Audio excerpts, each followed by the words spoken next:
Hallelujah! My dear friends, how are you all? నా ప్రియమైన స్నేహితులారా, ఎలా ఉన్నారు మీరందరూ? ఆత్మీయ బంధువులారా, మీరందరూ బాగున్నారా? ఆత్మలో వర్ధిల్లుచు ఉన్నారా? వాక్యమును చదివి బలమును పొంది ఈ లోకములో మరి ముందుకు సాగిపోచు ఉంటున్నారా?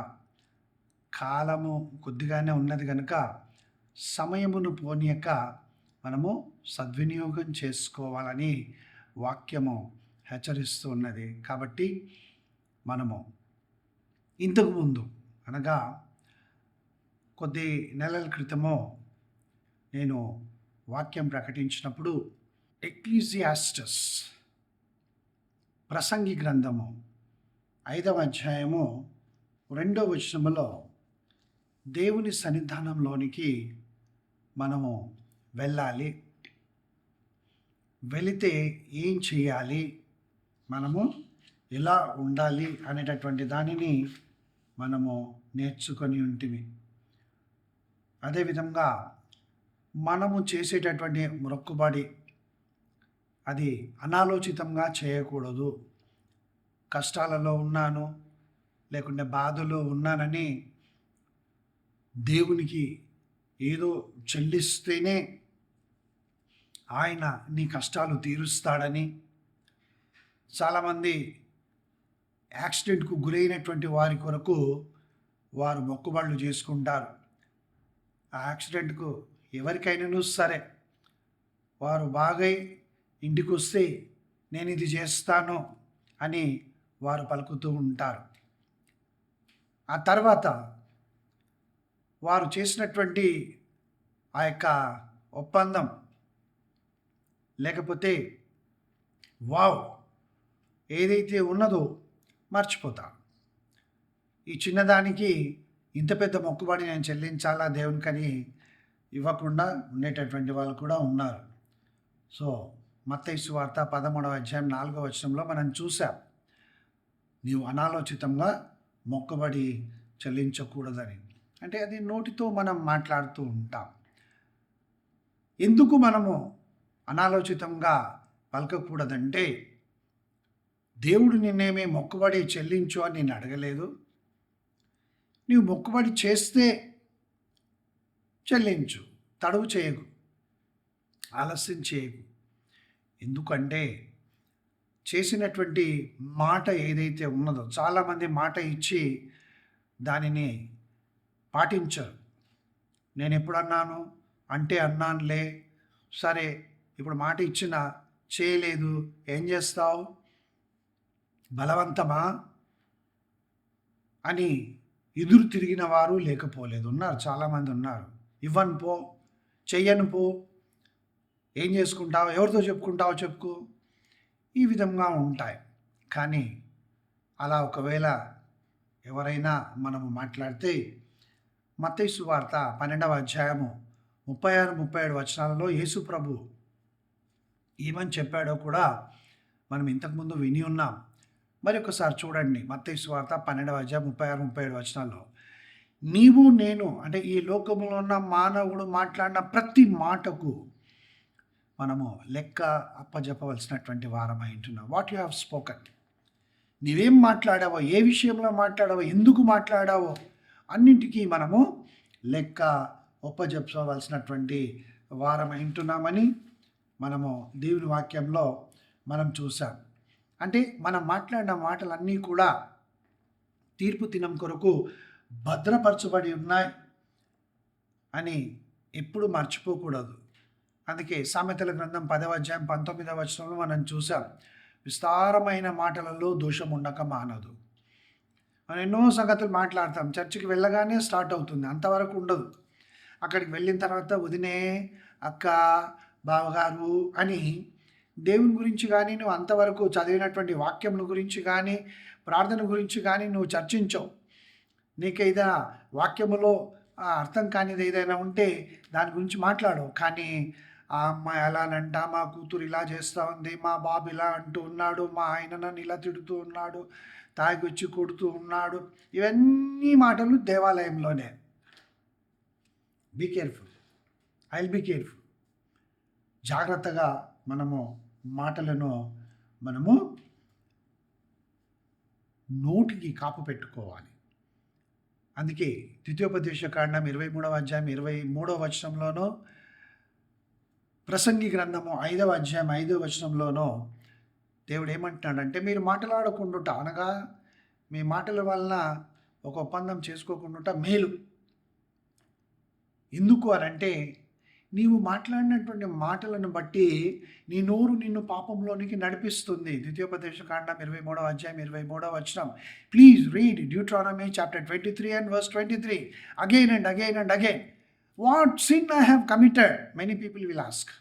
చాలామంది అడుగుతారు, నేనేం పాపం చేశాను? You read Deuteronomy chapter 23 and verse 23. ద్వితీయోపదేశకాండం 23వ అధ్యాయం 23వ వచనాన్ని మనము జాగ్రత్తగా ధ్యానించి దాని ప్రకారం నడుచుకోవాలి. నీవెవరికైనా మాట ఇచ్చావనుకో, నేను తప్పకుండా చేస్తాను. చాలామందికి తెలుసు చెయ్యనని. ఆ మాట ఇచ్చేటానికి తెలుసు, ఇది నేను చెయ్యను, వారికి ఇవ్వను అని. కానీ ఏదో వాళ్ళని ప్లీజ్ చేయడానికి, లేకపోతే వాళ్ళ చుట్టూ ఉన్నటువంటి వారి ముందు ఈయన గొప్ప అనిపించుకోవడానికి తప్పకుండా చేస్తానయ్యా, తప్పకుండా చేస్తాను నా సహోదరుడా అని మాట ఇస్తూ ఉంటారు. అమ్మా నేను తప్పకుండా ఇస్తాను అని చెప్తూ ఉంటారు. నీవిచ్చిన మాటను బట్టి నువ్వు పట్టుబడి ఉన్నావు. అది చెల్లించి విడిపించుకోమంటున్నాడు దేవుడు తన వాక్యం ద్వారా. సామెతల గ్రంథము 6వ అధ్యాయం 2వ వచనం. అందుకే ఇంతకుముందు మనము ద్వితీయోపదేశకాండం 23వ అధ్యాయం 23వ వచనంలో నీవు మాట్లాడినటువంటి మాట నువ్వు నెరవేర్చకపోతే అది పాపం అని చెప్తా ఉన్నాడు దేవుడు. ఇప్పుడు ఇక్కడ మత్తయి సువార్త 5వ అధ్యాయం 37వ వచనంలో నీవు అవునంటే అవును, కాదంటే కాదనే మాట్లాడాలి. దేవుని నామం నాకు మహిమ కలుగును గాక. అవును కాదు, కాదు అవును, అవును కాదు అవును, లేకుంటే కాదు అవును కాదు, ఇవన్నీ కాదు. హృదయంలో ఏదో ఉంచుకొని మీదికి అవునని కాదని ఇవన్నీ చెప్పకూడదు. తప్పకుండా నీవు వాక్యానుసారంగా, లేకపోతే నీ శక్తి కొలది నీవు చేయగలవా, చేయలేవా, చూసావా, చూడలేదా, విన్నావా, వినలేదా, వింటే అవునని చెప్పు, వినకపోతే లేదని చెప్పు. ఏమోనండి విన్నానో ఏమో నాకంత జ్ఞాపకం రావడం లేదు, కానీ విన్నట్లుగానే అది ఎస్ఆర్ నో కిందికి వచ్చింది. ఇస్తానండి కానీ ఇవ్వకపోతే అది ఎస్ఆర్ నో కాదు. నువ్వు ఇస్తావో తెలీదు, ఇవ్వవో తెలియదు. అందుకే దేవుడు తన మాట ద్వారా ఏమని తెలియజేస్తున్నాడంటే, ఇది యేసు ప్రభు మనతో మాట్లాడినటువంటి మాట. మత్తయి సువార్త 5వ అధ్యాయం 37వ వచనంలో నీ మాట అవునంటే అవును, కాదంటే కాదు. ఇది కాకుండా నీవేదైనా వేరే మాట్లాడితే అది దుష్టుని నుండి పుట్టున్నది. ఈ లోక సంబంధి అయినటువంటి అపవాది వాని ఆలోచనే అవును కాదు, కాదు అవును, ఈ రెండిటి కాకుండా వేరే మాట్లాడడం. జాగ్రత్త. మన నోటికి దేవుడు ఎంత బలమునిచ్చాడో, మన మాటలో ఎంత శక్తి ఉన్నదో మీరు ఎరిగారు. ఎవరైనా మాట్లాడింది జరిగిందనుకోండి, ఇది నీ నాలుకని చూపించు, మచ్చుందా, నల్ల మచ్చ ఏమైనా ఉందా అని అడుగుతూ ఉంటారు. మచ్చ కాదు, ముడత కాదు, ఏమీ కాదు, పులిపిరి కాదు. దేవుడు ఏదైతే నీకు ఆజ్ఞాపించాడో, ఏ ఆలోచన అయితే ఇచ్చాడో, ఏ వాక్యమునైతే నువ్వు అంతకుముందు రోజు చదివావో, ఆ వాక్యమును బట్టి నువ్వు ఎదుటి వాళ్ళతో మాట్లాడు. ఆ వాక్యమును బట్టి వారిని కట్టు, పడద్రోయుటకు కాదు, కట్టుటకే. కనుక దేవుని ప్రియమైనటువంటి ప్రజలారా, నీ హృదయములో ఏముందో దానిని బట్టే నీ నోరు మాట్లాడుతుంది. నీ హృదయములో కోపము, ద్వేషము, అసూయ, పగ ఇవన్నీ ఉన్నాయనుకో, అవే మాటలు వస్తాయి. చేస్తాను లేపో, నువ్వేదో నాకు అంత సహాయం చేసినట్లుగా, అంత నాకు ఇచ్చావులే అనే మనసులో అనుకుంటున్నా, మీదికి మాత్రం అలాగేనండి, చేస్తానండి, నా పక్క సీట్ ఆమెకు మాత్రం అన్నీ చేసావు, నాకు మాత్రము ఏమీ చేయలేదు, నాకు లీవ్ ఇవ్వమంటే కూడా ఇవ్వలేదు కదా, నేను చూసుకుంటానని మనసులో అనుకుంటూ తప్పకుండా చేస్తాను మేడం, వస్తాను మేడం, చూసుకుంటాను మేడం అని అబద్ధాలు చెప్తూ ఉంటాం. హృదయంలో ఏముందో దానిని బట్టి నోరు మాట్లాడుతూ ఉంది. కాబట్టి మనము జాగ్రత్తగా మన నోరును మనము భద్రపరచుకొని దేవుని యొక్క వాక్యమును చదివి ఆ వాక్యానుసారంగా మనము మాట్లాడాలని హెచ్చరింపబడ్డాం. నేను 2 సార్లు ఈ వాక్యాన్ని చెప్పాను. అంటే అదే వాక్యం కాదు, కానీ బైబిల్లో ఉన్నటువంటి అనేకమైన సత్యములను నేను మీ ముందుకు తీసుకొని వచ్చాను. ఆ విధంగా మనం ముందుకు సాగిపోటకు దేవుడు మనల్ని నడిపించాలని, అవసరమును బట్టి వినువారికి క్షేమాభివృద్ధి కలుగు వచనములనే మనం పలకాలని ఎఫెసీ పత్రిక 4వ అధ్యాయం 29వ వచనము సెలవిస్తూ ఉన్నది. ఆ విధంగా మనం చేస్తూ మనము ముందుకు సాగిపోతే అప్పుడు దేవుని ప్రియమైన ప్రజలారా, దేవుని వాక్యం ఏమంటుంది అని అంటే, ఇప్పుడు గతసారి మనం వినినటువంటి వాక్యములన్నిటినీ నేను మీ ముందుకు తీసుకొని వచ్చాను. ఇప్పుడు ఈ వారం ఈసారి మీరు వినబోయేటటువంటి వాక్యం ఏమిటంటే, ఎవరు నీ ద్వారా మాట్లాడుచున్నారు అని మనము ధ్యానిస్తూ ఉన్నాం. ఎవరు మాట్లాడతారు నీ ద్వారా? Can you say? ఇద్దరే మాట్లాడగలరు. ఒకటి దేవుడైన యెహోవా, లేకపోతే ఈ లోకాధికారి ఏంటంటే అపవాది. ఇద్దరే ఉంటారు మానవుని హృదయంలో, ఇద్దరే. కానీ ఇక్కడ దావీదు రాజు రచిస్తూ ఆయన ఏమంటున్నాడనంటే, సమూయేలు 2వ గ్రంథము 23వ అధ్యాయము 2వ వచనం.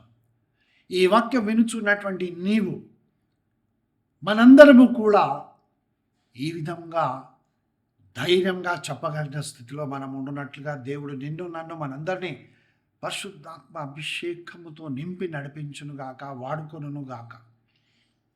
అబద్ధాలు మాట్లాడేటటువంటి వారు దేవునికి ఇష్టం లేదు.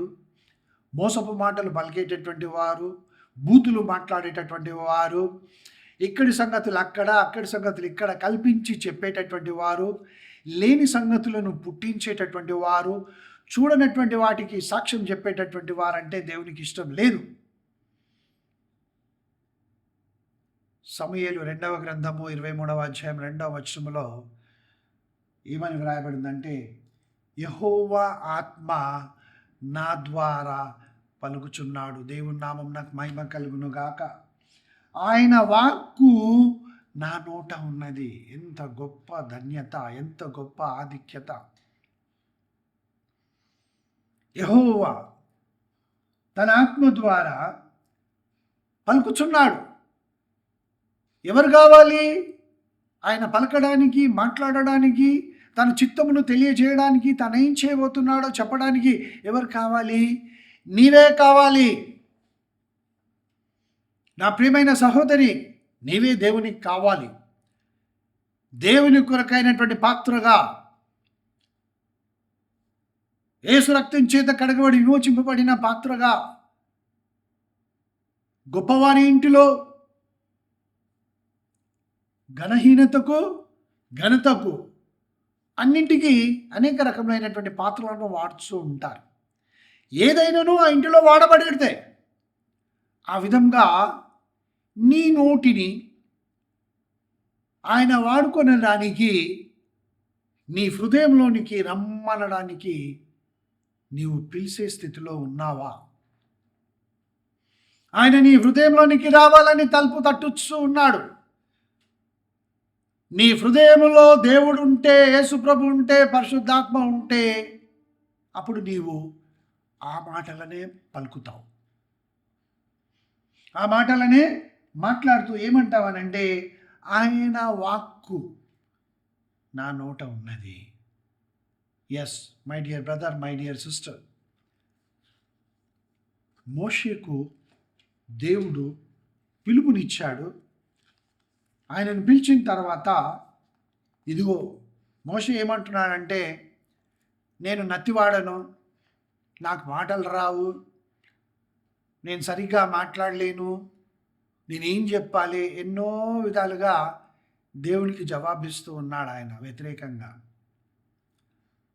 పెద్ద పెద్ద సేవకులు కూడా వాక్యం చెప్తూ మోషే నత్తివాడు, ఆయన ఇలా, ఆయన అలా అని చెప్పాడు. కానీ అలా వాక్యమును సరైన విధంగా చెప్పకుండా ఆ బోధ చేస్తున్నటువంటి వారి మాటలను విని నేను అలా కూర్చునే దేవుని సన్నిధానంలో, ప్రభువా, ఎందుకు మోషే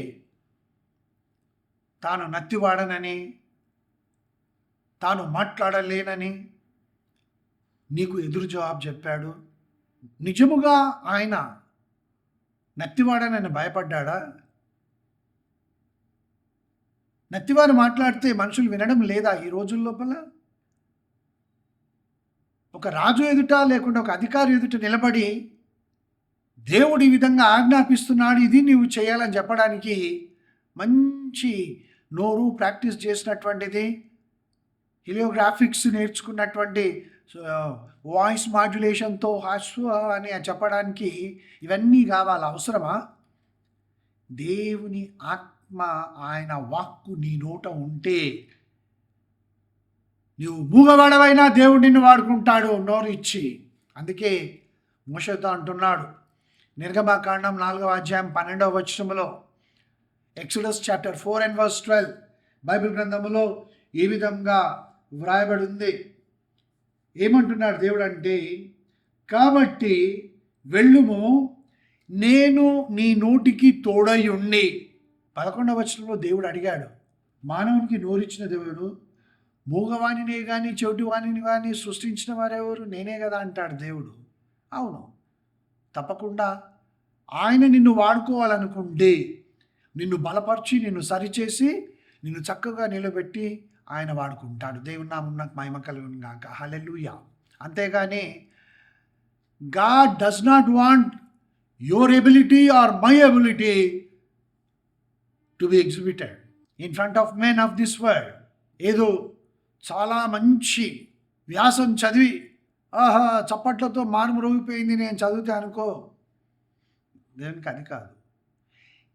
నీవు నాకేమీ రాదు ప్రభువా, సమస్తము నాలో నీవే అని ఎప్పుడైతే నువ్వు ఒప్పుకొని నా ద్వారా నీవు మాట్లాడు. అదే చూసాం కదా, సమూయేలు 2వ గ్రంథము 23వ అధ్యాయం 2వ వచనంలో, యెహోవా ఆత్మ నా ద్వారా పలుకుచున్నాడు. అది ఎప్పటికీ మర్చిపోకూడదు మనం. If the word of God is spoken through me, it is his word, ఆయన మాట. కాబట్టి వెళ్ళుము.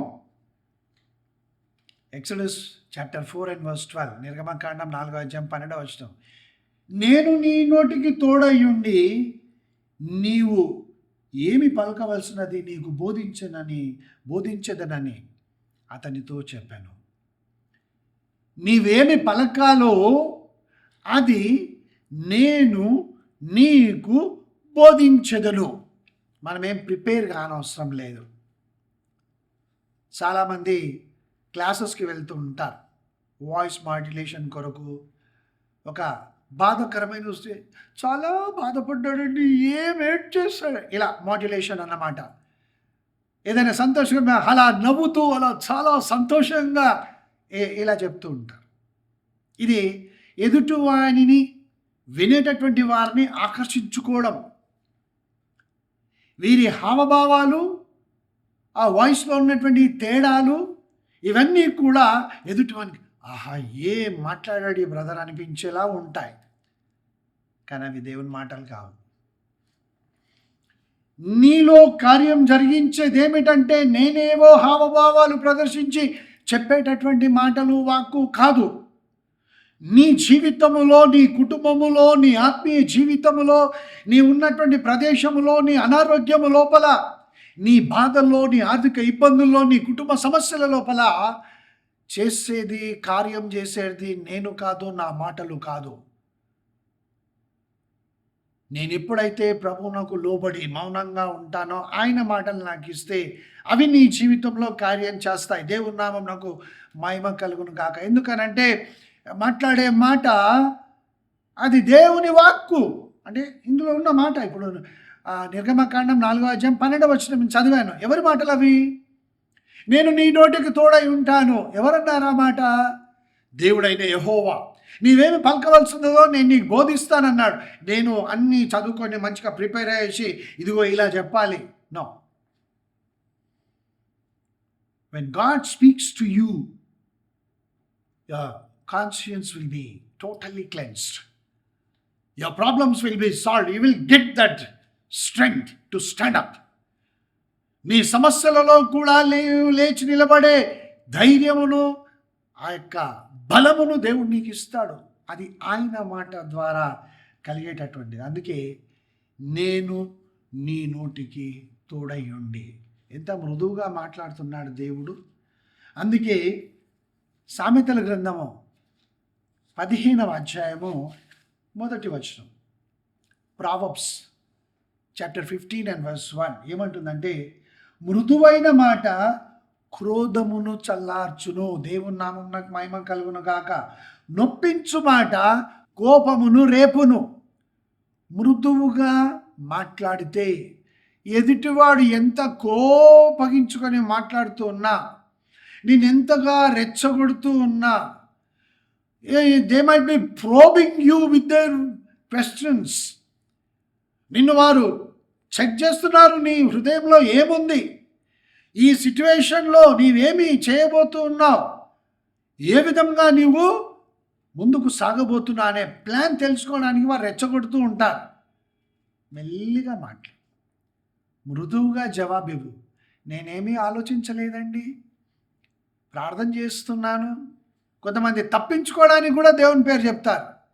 చాలా మటుకు వివాహ సంబంధాల్లో మనం ఇది చూస్తాం.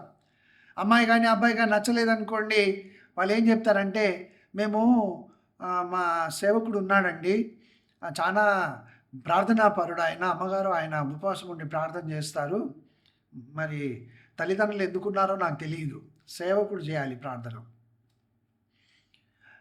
ఆయన ప్రార్థన చేసిన తర్వాత మేము మీకు ఏదో ఒక సంగతి ఫోన్ చేసి చెప్తాము అని. నీకు దేవుడు నోరిచ్చాడు కదా. అందుకే యోబు భక్తుడు ఏమంటాడో చూద్దాం. ఇక్కడ యోబు గ్రంథములో 22వ అధ్యాయం, యోబు గ్రంథము 22వ అధ్యాయము 27వ వచనంలో ఈ విధంగా వాక్యం సెలవిస్తుంది. నీవు ఆయనకు ప్రార్థన చేయగా, దేవుని నామం నాకు మహిమ కలుగును గాక, నీ కొరకు ఆయన ప్రార్థన చేస్తే అని చెప్పడం లేదు దేవుడు. నీ కొరకు ఆవిడ ప్రార్థన చేస్తే అని చెప్పడం లేదు దేవుడు. సహాయం తీసుకోవచ్చు, ప్రార్థన సహాయం తీసుకోవచ్చు, నేను కాదని అనను. బయట వెళ్ళి సేవకుని ప్రార్థన వద్దని చెప్తున్నాడు ఈయన ఎవరు అని నన్ను అనొద్దు. మీరు సేవకులకు సేవకురాళ్లకు ఇవ్వవలసినటువంటి గౌరవము మర్యాద అన్నీ ఇవ్వాల్సిందే. కానీ దేవుని వాక్యం ఏమంటుందంటే, నీవు ప్రార్థన చేసినప్పుడు as a father, as a mother, as a brother, as a sister, as a daughter in law, as a son in law, when you pray, నీవు ప్రార్థన చేయగా ఆయన నీ మనవి ఆలకించును. దేవుని నామం నాకు మహిమ కలుగును గాక. వారి మనవిని ఆలకిస్తానని ఇక్కడ చెప్పడం లేదు. వాళ్ళు ప్రార్థన చేస్తే నీ కుటుంబంలో చాలా సాక్ష్యాలు ఈ దినమున, అయ్యగారు ప్రార్థించారండి, నేను చాలా బాధలు వచ్చానండి, అసలు హోప్స్ లేకుండండి, అయ్యగారు ప్రార్థించి చెప్పారండి, నా కూతురు బాగైపోయిందండి అని అయ్యగారి గురించి అమ్మగారి గురించి వాళ్ళు ప్రార్థన చేస్తారని చెప్పావు. నీవెందుకున్నావు క్రైస్తవ జీవితంలో? దేవునితో సహవాసం కలిగి ఉండడమే ప్రార్థన. నీకు దేవునితో సహవాసం లేకపోతే నువ్వు ప్రార్థన చేయడం లేదని అర్థం. నీకు ప్రార్థన చేయడం రావడం లేదు, అందుకే వేరే వారి దగ్గర పరిగెత్తుతూ ఉన్నావు. ప్రార్థన సహాయం కోరు, కానీ ముందు నీవు ప్రార్థన చేయి. ముందు నీ భర్త కొరకు ప్రార్థన చేయి, నీ కూతురు కొరకు ప్రార్థన చేయి, నీ ఇంటి వారి కొరకు ప్రార్థన చేయి, దేవుడు వింటాడు. యోబు గ్రంథం 22వ అధ్యాయం 27వ వచనం మొదలు సెలవిస్తుంది కదా, ఆయన నీ మనవి ఆలకించును, నీ మొక్కుబళ్ళు నీవు చెల్లించదవు. ఆయన నీ మనవిని తప్పకుండా ఆలకిస్తాడు. దేవుని నామం నాకు మహిమ కలుగును గాక. నీవు ప్రార్థన చేస్తే ఆయన వింటాడు. ఆయన విన్న తర్వాత నీ మనవిని ఆలకిస్తాడు. ఆలకించిన తర్వాత నీ కార్యమును నెరవేరుస్తాడు దేవుడు. కాబట్టి నీవు సంతోషముతో థ్యాంక్స్ గివింగ్ మొక్కుబడులను చెల్లిస్తావు. దేవుని ప్రియమైనటువంటి ప్రజలారా, మనం ఇంతకుముందు చూసాం, మృదువైనటువంటి మాట క్రోధమును చల్లార్చును అని. అవును, మనం ఎప్పుడూ కూడా మాట్లాడే ముందు నేనేం మాట్లాడాలి, ఏమని జవాబు చెప్పాలి. చాలామంది టీచర్స్ ప్రిన్సిపల్ పిలిచింది అనుకోండి వణికిపోతూ ఉంటారు. ప్రిన్సిపల్ పిలిస్తే వణికిపోతుంటారు. ఎందుకు? ఏమడుగుతుందో ఏమో, నేను ఏమని జవాబు చెప్పాలో ఏమో, అయ్యో ఏం జరిగిందో ఏమో అని వాళ్ళు చాలా భయపడిపోతూ పరిగెడతారు ప్రిన్సిపల్ దగ్గరికి. ఆఫీసర్ పిలిచాడు అనుకోండి, పై అధికారి పిలిచాడని ఈయన నేను ఎక్కడ తప్పు చేసానేమో, ఉద్యోగం ఉంటుందా ఊడుతుందా, ఏమవుతుందో ఏమో, ఇలా ఏం మాట్లాడాలి అని ఆలోచిస్తూ ఉంటాడు. కానీ దేవుని వాక్యం ఏమంటుందంటే, నంబర్స్ సంఖ్యాకాండము 22వ అధ్యాయము 38వ వచనము నేను మాట్లాడుచు ఉన్నాను. అందుకు బిలాము, ఇదిగో నీ వద్దకు వచ్చి తిని అయిననేమి, ఏదైనా చెప్పుటకు నాకు శక్తి కలదా? నీ ఒక ప్రశ్న అడిగావు, ఒక సహాయం చేయమన్నావు, సరే అందుకు నేను నీ దగ్గరకు వచ్చాను. కానీ నీవు చేయమన్న దానికి, నీవు అడిగిన దానికి చెప్పడానికి నాకు శక్తి కలదా? దేవుడు నా నోట పలికించు మాటయే పలికెదనని బాలాకుతో చెప్పాను. హల్లెలూయా. ఈ విధంగా మనము దేవుడు పలికించే మాట కొరకు మనము వేచి చూడాలి. దేవుడు పలికించే మాట కొరకు మనము వేచి చూడాలి, ఎదురు చూడాలి. ప్రభా, అక్కడికి వెళ్తున్నాను, నేనేమని జవాబు చెప్పాలి? ఎందు గురించి పిలుస్తున్నారో నాకు తెలియదు కదా, నేనేమని జవాబు చెప్పాలి? అక్కడున్న పరిస్థితి ఏమిటో నాకు తెలియదు కదా ప్రభా. నీవు అక్కడికి నన్ను ఎత్తుకొని వెళ్ళు, నీ మాటలు నా నోట ఉంచు, నేను ఆ మాటలనే మాట్లాడతాను అని మనము దేవుని వైపునకు చూడాలి.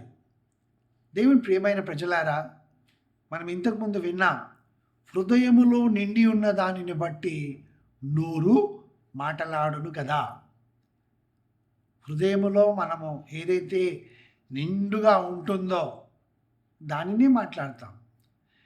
మనిషి హృదయములో నిండుగా కోపము, ద్వేషము, అసూయ ఇవన్నీ పెట్టుకొని పైకి చాలా బాగా చేస్తున్నారు, చాలా బాగుంది, మంచి సంబంధం కుదిరింది, అయ్యో మీకు దేవుడు మీ బిడ్డను దీవించి గర్భఫలం కూడా ఇచ్చాడు, మీ కోడలికి చాలా మంచి ఉద్యోగం ఇచ్చాడని పైకి చెప్తుండగా మీదికి మాత్రము ఆమె బిడ్డకు పిల్లల్ని ఇవ్వలేదని ఏడుపు, ఆమె కోడలికి గర్భం రాలేదని, ఉద్యోగం రాలేదనే మంట, కుమారుడు తాగుబోతాయి తిరుగుతూ ఇల్లుని ఇష్టానుసారంగా నాశనం పట్టిస్తున్నాడనే ద్వేషము, ఇవన్నీ పెట్టుకొని మీదికి మాత్రము చాలా బాగా మాట్లాడతారు. వారినే వేషధారి అన్నాడు దేవుడు. యేసుప్రభు చెప్పింది అదే, వేషధారి. వారి నోరు ఎలా నిండి ఉంటుందంట? శాపముతో నిండి ఉన్నది. కీర్తనల గ్రంథములో మనము ఈ మాటను మనం చూస్తాం. దావీదు కీర్తన, 10వ దావీదు కీర్తన 7వ వచనాన్ని నేను చదువుతున్నాను. 10వ దావీదు కీర్తన 7వ వచనం, వారి నోరు శాపముతోనూ కపటముతోనూ వంచనతోనూ నిండి ఉన్నది, వారి నాలుక క్రింద చేటును పాపమును ఉన్నవి. చాలా తీయటి మాట్లాడే మాటలను నమ్మకండి. అవి దేవుడు పలికినటువంటి మాటలేనా కాదా అని పరిశీలించి చూడండి. ప్రవక్తలే మోసపోయారు బైబిల్ గ్రంథములో. ముసలివాడైన ఒక ప్రవక్త దేవుని మాటలను విని పోయి రాజుతో చెప్పాడు. ఆ తర్వాత ఆయన ఆ బలిపీఠంతో మాట్లాడి తిరిగి వెళ్ళిపోతూ ఉంటే ఇంకొక ప్రవక్త విని వెనక్కి రమ్మని పిలిచాడు ఆ ముసలి ప్రవక్తను. అప్పుడు ఈ ప్రవక్త చెప్పాడు, దేవుడు నాకు చెప్పాడు నీవు ప్రకటించిన తర్వాత ఎవరి దగ్గరికి వెళ్ళకూడదు, నువ్వు వెళ్ళిపోవానంటే, అయ్యో దేవుడు నీతో మాట్లాడా, నాతో కూడా మాట్లాడాడు, నిన్ను తీసుకొని రమ్మన్నందుకే కదా నేను వచ్చినా అని ఆ ముసలి ప్రవక్తను అబద్ధాలు చెప్పి తీసుకొని వెళ్తే అతను తిన్న తర్వాత మళ్ళీ ఆ ప్రవక్త వెళ్ళిపోతూ ఉంటే సింహం అతని మీద పడి చంపేసింది. ఇలా అబద్ధాలు చెప్పి జాగ్రత్త సుమి, నేను ఎంతోమంది చెప్పగా విన్నాను, నాకు తెలుసు ఏమనంటే ఎందుకు పని చేయకుండా దేనికి పని రాకుండా 10వ క్లాసు 10 సార్లు ఫెయిల్ అయ్యి ఏదో సర్టిఫికేట్ సంపాదించుకున్నటువంటి అతనికి పెళ్లి కావడం లేదు. అప్పుడు అతని తల్లిదండ్రులు పాస్టర్ గారి దగ్గరికి వచ్చి, పాస్టర్ గారు మా అబ్బాయికి పెళ్లి సంబంధం కుదరడం లేదండి, ఎలా సాగుతాడమ్మా, ఆయనకు చదువు లేదు ఉద్యోగం లేదని అంటే, మీరు ఇది ఒక మార్గం చూడండి. సరే, ఫలానా ఆదాం గారు ఉన్నారు కదా, ఆదాం గారి కూతురు చాలా సంపాదిస్తుంది, దాదాపుగా నెలకు ₹1,00,000 జీతం వస్తుంది ఆమెకి, ఆమెతో పెళ్ళి జరిగిందంటే ఇంకా మీ వాడు దర్జాగా తిరగొచ్చు అన్నప్పుడు ఈ తల్లిదండ్రులు అంటారు, మీరే ఏదో విధంగా చెయ్యండి పాస్టర్ గారు, మేము అడిగితే వారు ఒప్పుకోరు. అప్పుడు పాస్టర్ గారు ఆదాం గారిని ఆయన భార్యని ఇద్దరిని పిలిచి, అమ్మా మీ కుమార్తెకు వివాహం సంబంధాలు చూస్తున్నారు కదా, అవును, దేవుడు నాకు పలానా అబ్బాయిని చూపించాడు, అతనితోనే పెళ్లి చేయాలి మీరు. అయ్యో లేదండి, అతనే ఎక్కువ చదువుకోలేదు, మా అమ్మ ఇంత చదువుకుంది, అతనికి ఉద్యోగం లేదు. అమ్మా మీరు దేవుని మాట వింటారా లేకుంటే మీరు మనుషులను చూస్తారా, మీకు శాపం తగులుతుంది, అమ్మాయికి లైఫ్లో వివాహం కాదు ఇంకా అని భయపెట్టించి ఈ అబ్బాయి తల్లిదండ్రుల దగ్గర మంచి కానుకలు అన్నీ తీసుకొని ఎందుకు ఆ సంబంధం కుదరనటువంటి దానిని కూడా కుదిరించినటువంటి వాళ్ళు ఉన్నారు. ఏమన్నంటే, ఏంటండి మీకు తెలీదా, 1000 అబద్ధాలు చెప్పి ఒక పెళ్లి చేయమన్నారు, ఇది వారి గురించి తెలుసు, వాళ్ళ బ్యాక్గ్రౌండ్ గురించి తెలుసు, తెలిసిన దేవుడు మాట్లాడాడు అని ఒక అబద్ధం, వారి నోటి నిండా శాపం. ఇలా ఉద్యోగాల విషయంలో కానీ, పెళ్లి సంబంధాల విషయంలో కానీ, భార్యాభర్తల మధ్యలో గొడవలు జరిగినప్పుడు కానీ చాలా సింపుల్గా దేవుడు ఇలా చెప్పాడు. ఇది కపటము, వంచన, శాపముతో నిండి ఉంది నోరు అని దేవుని వాక్యం సెలవిస్తుంది. ఏం చేస్తారు ఇలాంటి వారు? వారి నాలుక అగ్ని తగలబెడుతుంది. యాకోబు పత్రిక 3వ అధ్యాయం 6వ వచనం. యాకోబు పత్రిక 3వ అధ్యాయము 6వ వచనం బైబిల్ గ్రంథములో ఈ విధంగా వ్రాయబడి ఉంది. నాలుక అగ్నియే, నాలుక మన అవయములలో ఉంచబడిన ప్రాపంచికమైన సర్వశరీరమునకు మాలిన్యము కలగజేయుచు ప్రకృతి చక్రమునకు చిచ్చుపెట్టును, అది నరకము చేత చిచ్చుపెట్టును. ఈ నాలుకతోనే దేవుణ్ణి స్తుతిస్తారు, ఈ నాలుకతోనే హల్లెలూయా స్తోత్రం అని చెప్పిస్తారు, ఈ నాలుకతోనే భాషలు మాట్లాడతారు, ఇదే నాలుకతోనే పచ్చి అబద్ధాలు చెప్తారు. దేవుడు వారిని క్షమించును గాక. అబద్ధములో ఎన్నో కుటుంబాలు ఈ విధంగా నష్టపోయి ఎన్ని కష్టాలు అనుభవిస్తూ ఉన్నారు. ఎందుకంటే పాస్టర్ అమ్మ చెప్పిందండి, పాస్టర్ గారు ప్రార్థించి చెప్పారు, ఒట్టిదే అంతా. ఆ విధంగా కుటుంబాల్ని కాల్చివేసినటువంటి వాళ్ళు ఉన్నారు. వీళ్ళు దర్జాగా ఉంటారు, వీళ్ళకి గ్రీన్ కార్పెట్లు, రెడ్ కార్పెట్లు వేసి, ఏసీ హాల్స్, ఏసీ దాంట్లో ఉంచి చక్కటి భోజనాలు, పెద్ద పెద్ద పర్సులు అంతా ఇస్తారు కదా. అబద్ధములు మాట్లాడే వారికి ఈ రోజుల్లో విలువ ఎక్కువైపోయింది. సత్యమును బట్టి మాట్లాడే వారిని ఎవరు నమ్మడం లేదు. ఎందుకంటే ఆయన వాక్యము సత్యము. దేవుడైన యెహోవా వాక్యము సత్యము, ఆయన కుమారుడైన యేసుక్రీస్తు ప్రభు పలికిన మాట సత్యము. ఆయన పరిశుద్ధాత్మ దేవుడు సత్యమై ఉన్నాడు. నీవు కూడా సత్యమై ఉండాలి, నేను కూడా సత్యమై ఉండాలి.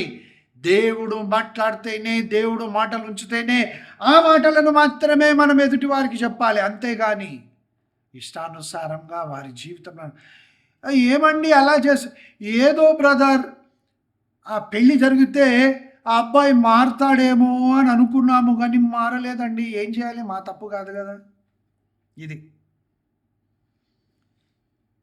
కుటుంబాల మధ్యలో సంబంధాలు కుదిరిన తర్వాత, భార్యాభర్తల మధ్యలో గొడవలు వచ్చినప్పుడు పెళ్ళి చేసినటువంటి మధ్యవర్తి కనబడతాడా? ఫోన్ చేయండి, లిఫ్ట్ చేయడు. తర్వాత నేనేం చేయాలండి? మీరు ఎంక్వైరీ చేసుకునేది ఉండే. సంబంధం చూపించాను, చూడమన్నారు, చూపించాను, అది నా పని అయిపోయింది. జీవితకాలం అంతా బాధపడేది వీళ్ళు. నాలుక అగ్ని. హృదయములో ఏముంటుంది? మోసము. హృదయంలో ఉండేటటువంటిది ద్వేషము. హృదయంలో ఉండేటటువంటిది ఎప్పుడు కపటమే. కాబట్టి దేవుడు ఏ విధంగానైతే మాట్లాడాడో ఆ విధంగా నీవు నేను మనము దేవుని ఆత్మచేత మాట్లాడాలి. సమూయేలు 2వ గ్రంథము 23వ అధ్యాయము 2వ వచనం. యెహోవాయే నా ఆత్మ నా ద్వారా పలుకుచున్నాడు. ఎస్, ఆయన వాక్కు నా నోట ఉన్నది. ఆయన వాక్కు నీ నోట ఉంటే, దేవుడు నీ ద్వారా మాట్లాడుతుంటే ఎలా అబద్ధాలు అవుతాయి? అవి ఎలా మోసపు మాటలు అవుతాయి? ఎలా పడద్రోసే మాటలు అవుతాయి? దేవుడు అంటే భయము భక్తి లేకుండా మాట్లాడుతున్నాం కాబట్టి అలా జరుగుతుంది. కానీ remember Matthew chapter 12 verse 36 and verse 37. మత్తయి సువార్త 12వ అధ్యాయం 36-37 వచనాలను జ్ఞాపకం పెట్టుకుందాం. ప్రతి మాటకు లెక్క ఒప్పజెప్పాలి. తీర్పు దినమున ప్రతి మాటకు లెక్క ఒప్పజెప్పాల్సి ఉంటుంది. ఎస్, ఇలాంటి వారు పరలోకానికి వెళ్ళరు, నరకానికి వెళ్ళరు. పరలోకానికి వెళ్ళాలంటే దేవుడు తీసుకోడు, నరకానికి వెళ్ళాలంటే సైతాన్ భయపడుతుంది. ఎందుకు అనంటే వీళ్ళు తమ మాటలతో నీ నరకాన్ని కూడా పాడు చేసి నాకు అధికారం లేకుండా చేస్తారు అని ఈ అపవాది భయపడిపోతాడు.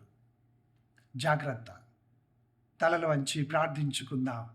ప్రేమగల తండ్రి, మీకు వందనాలు. ఆయన దయగల మాటలకు వారందరూ ఆశ్చర్యపడిరి అని నీ గురించి చెప్పబడింది యేసయ్యా. కాబట్టి లూకా సువార్త 4వ అధ్యాయం 22వ వచనంలో వ్రాయబడినట్లుగా దయగలిగినటువంటి మాటలే ఈ వాక్యం వినిన వారి నోట నుంచి, నా నోట నుంచి వచ్చినట్లుగా మా హృదయాలలో నీ ప్రేమను కుమ్మరించి మళ్ళీ బలపరిచి ఆశీర్వదించమని, ఈ వాక్యము ద్వారా ఒక్క ఆత్మ అయినను నీ వైపునకు తిరిగి సరిచేయబడిన జీవితంతో, పశ్చాత్తాపడిన జీవితంతో, నూతన హృదయం కలిగిన జీవితం జీవించుటకు నీ వైపునకు తిరిగితే నీకే మహిమ కలుగును గాక. యేసు నామమున ప్రార్థిస్తున్నాను తండ్రి. Amen, amen. God bless you.